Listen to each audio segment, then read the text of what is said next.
ano bang ating pangitain, Direktor? Hindi naman po sa kayo po'y aming ipinapasubo, no? O adelantado. Ano bang pangitain natin next week? Sir Ted, magandang balita, no? Malaki na yung tsansa ng medyo malaki na rollback, no, sa diesel and kerosene.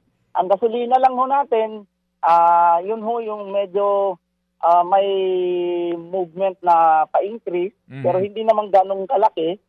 Pero itong diesel and kerosene, medyo malakihan ho ang inaasahan natin. Sana ho tuloy-tuloy today and bukas, kasi that will complete the 1 week adjustment at medyo kontrolado na naman ho yan ng Department of Energy. Paano nila i-implement? Sige, yun ho bang hanggang anong araw na trading day natin? Friday sa Singapore, Friday ho ba dito po sa ibang mga bansa na iba ang time zone natin? Ganun din po yon?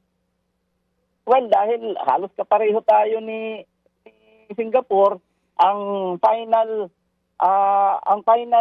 entry nung closing ng map ay nakukuha namin mga 8 o'clock in the evening.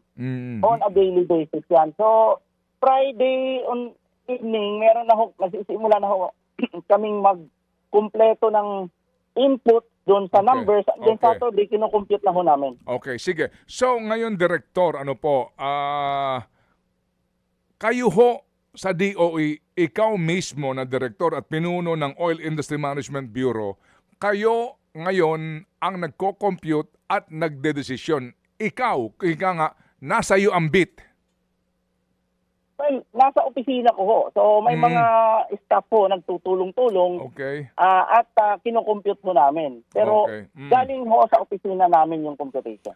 Kapag ho ba kayo nagdesisyon, ito ang rollback, kayo ba'y nag-aabiso sa mga oil companies na ito ang inyong desisyon at kapag ba ganyan, wala na bang apelayan? Wala bang mga tawag na, Rino naman, masyado naman malaki yan. wala bang mga ganon? Ted, nung unang 3 weeks, meron pang presentation, meron pang discussion. Pero ultimately, yung last week, sabi nila, email nila lang sa amin, wala naman kami magawa. Email na lang. Na lang namin yan. So, wala nang discussion, wala nang sinunod na lang nila. Okay, sige. So, wala nang pakiusapan, wala nang diskusyon, email na lang sa inyong desisyon. Wala na. Kasi to entertain, ang hangganan ng pag-i-entertain mo, magugulo na naman ang computation kasi sasabihin mo, sige, bawasan natin ng piso. Bakit piso lang? Ang gulo, sabi ko, hindi na. Ganyan na, kinumpute na yan eh. So, tapos na. Mga kapatid, patuloy po kayong tumutok sa 105.9 True FM para sa totoong balita, informasyon, music and entertainment. Mag-subscribe sa aming YouTube channel at podcast at sundan nyo kami sa Facebook, Instagram, X at TikTok sa True Network PH. Bisitahin din po ang aming official website, truefm.ph. At panoorin din kami sa True TV Signal, Channel 19. Kami po ang 105.9 True FM. Laging true sa'yo, kapatid. Ito tayo sa totoo, tunay at